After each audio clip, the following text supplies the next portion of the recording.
Hey, do you spend an extraordinary amount of time drenched in dragon blood? Are you more than happy to wipe the grin off a pointy-toothed face?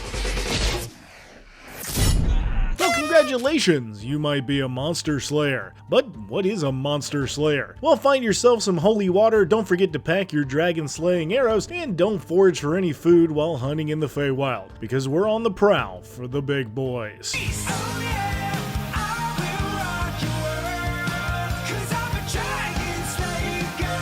In the world of D&D, monsters are an everyday nuisance. It's a wonder anything gets done when you have things like... wait, have I not already done this subclass? Let's start over. The Monster Slayer, the rootin' tootin' dragon shootin' Van Helsing fanboy and hater of anything with fairy wings, devil horns, or an uncontrollable urge to plant their scaly asses on a huge pile of gold. You see, while the Monster Slayer may feel familiar to another subclass that won't be named, it also brings its own unique flair to the promenade of punishment that is the ranger life. While other subclasses may focus on specific areas of expertise, like being an edgelord, raising a little Pokemon, or hanging out with bees, the Monster Slayer does the thing we the player often want to do the most. Beat the piss out of something insane looking and make a coat out of its skin. What, nobody? Is that just me? But there's something special about a ranger that's favorite thing to do is bring down a critter big enough to swallow a school bus with nothing more than a bow and arrow, some quick wits, and a whole lot of cojones. Some may even call you a hero, but is it really heroic to have this much fun? You're a wild warrior sprinting into the darkness to square up with whatever's stupid enough to go bump in your night. So fair warning to all the boogeymen, bloodsuckers, and horny boys causing mischief on our turf, because as soon as you think you're safe, you're next. So you want to learn how to tussle with a Tressum, duke it out with a devil, or be inspired to retire a dipshit vampire?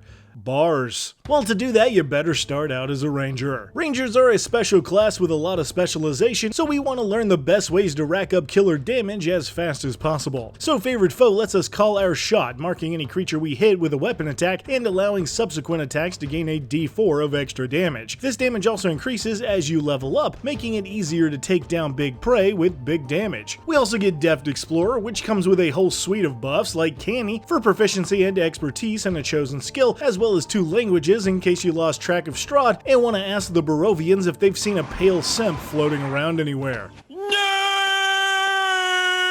Second level gives us a fighting style, and while almost everything works with rangers, archery is the way to go. Crossbows go hard on the Monster Slayer and also give you the range you want to hunt and the damage to whoop on the big game. Which means it's 3rd level already, and while I think extra spells from Primal Awareness is good, you might convince me to take Primeval Awareness instead. As your main goal is hunting down and killing monsters, this lets you spend an action and a spell slot to sense aberrations, celestials, dragons, elementals, fey fiends, and undead within a mile of your location, and this comes in really helpful when you're stalking your prey, or if you bit off more than you can chew and need to make a getaway. But now that we've spent some time battling baddies and adorning our cabins with the pelts of a few Draculas, I guess we can call ourselves a Monster Slayer.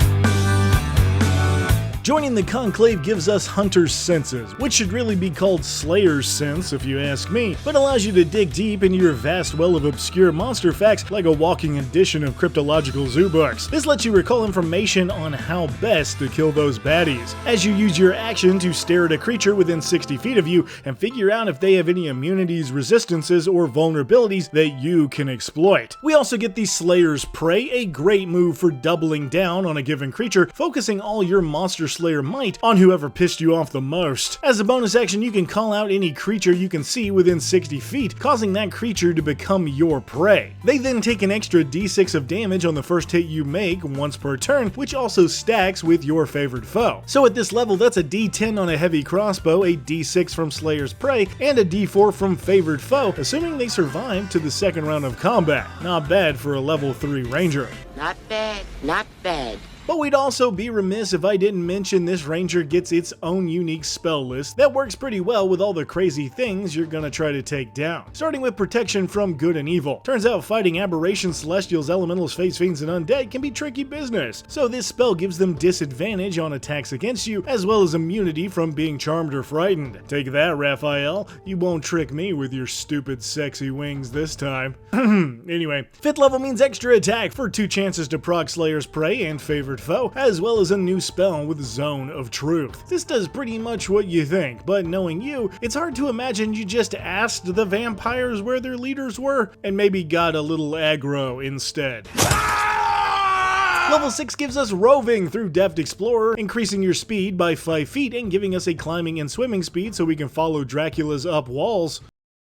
Dracula? And we'll get another Monster Slayer ability with Supernatural Defense. Now, if the target of your Slayer's Prey forces you to make a saving throw, or if they attempt to grapple you, you can add a D6 to the escape or that save. Our go-to move is usually going to be to target the big bad instead of any pitiful minions. So now if they attempt to charm you or throw a fireball at your head, you have a much better chance of shaking off the save. Though luckily spells like Entangle that could cause a hazard are now avoided almost entirely with Landstride, and we get through difficult terrain with no problem. Which means we'll grab another Monster Slayer spell with Magic Circle at level 9. I love the flavor of this spell as you essentially draw yourself a little sea bear circle on the ground which protects you from all the nasties you hate the most. When inside, you're immune to charms, frightening, and possession. All attacks against you from the creature types you chose have disadvantage, and your chosen creatures cannot enter the circle willingly without first having to make a save. But my favorite part is that you can also flip that circle around to instead lock a creature inside for the entire duration, making this an insane booby trap for a critter you want to sit still. And while it takes a whole minute to cast, it also lasts for a whole hour, so plenty of time to exercise a demon.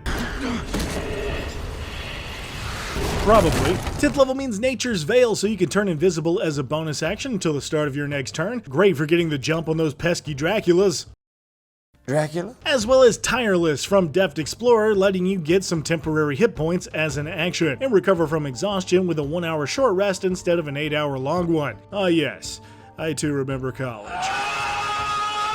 But it's level 11 where we become a magic user's nemesis. Now anytime we see a mage or other doofus casting a spell or teleporting within 60 feet, we can spend our reaction to shut it down completely. Essentially, we can mean mug the mad mage so hard, they drop their ability to cast the spell or teleportation if they fail a wisdom save, and the casting is completely wasted. And while I love this ability as more or less a built-in counter spell, I don't love that you can only do it once per day.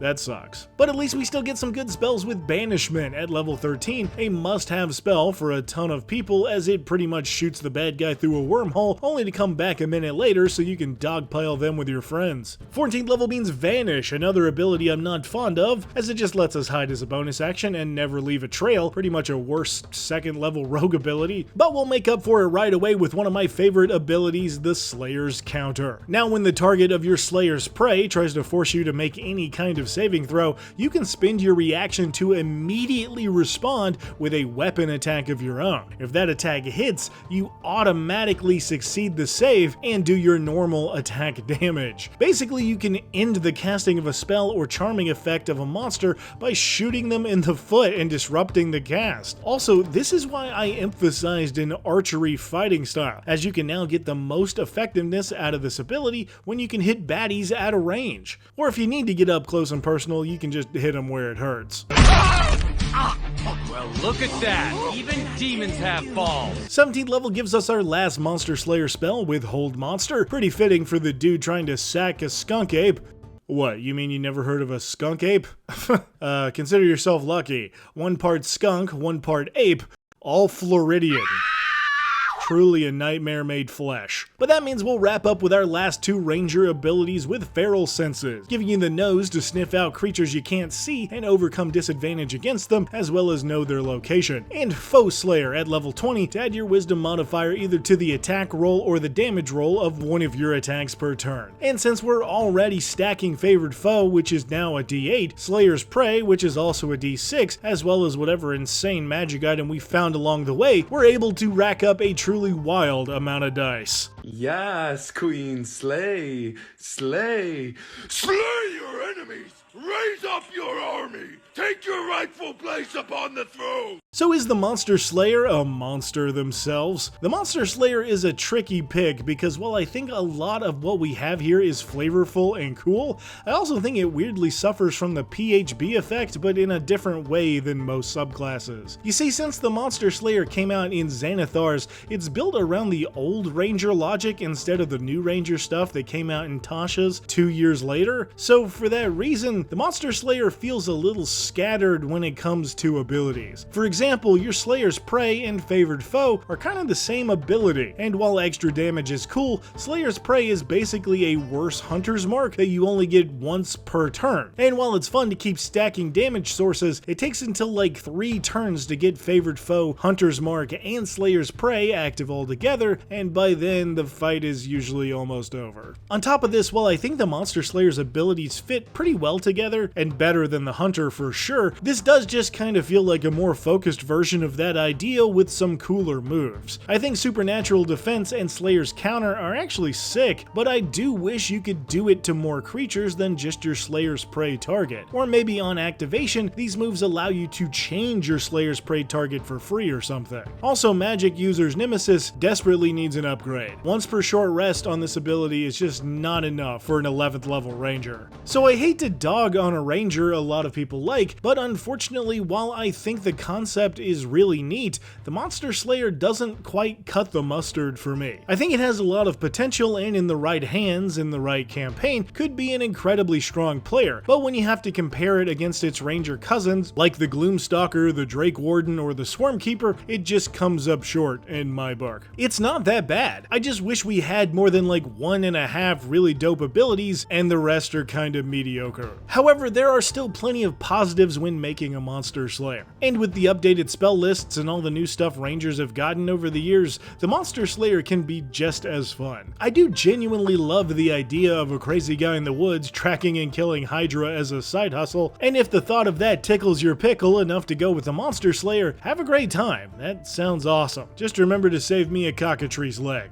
I like the Dark Mate. But if you can track down a beholder by following its eye buggers, have a truly uncomfortable amount of knowledge on vampire anatomy, Dracula? and have annoyed everyone at the pub with your story about the time you caught a boggle this big, guess what?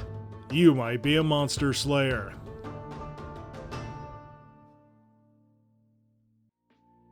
Hey guys, thank you all so much for watching. Unbelievably, we're nearing the big number 100k soon, and I truly can't believe this channel has gotten so big.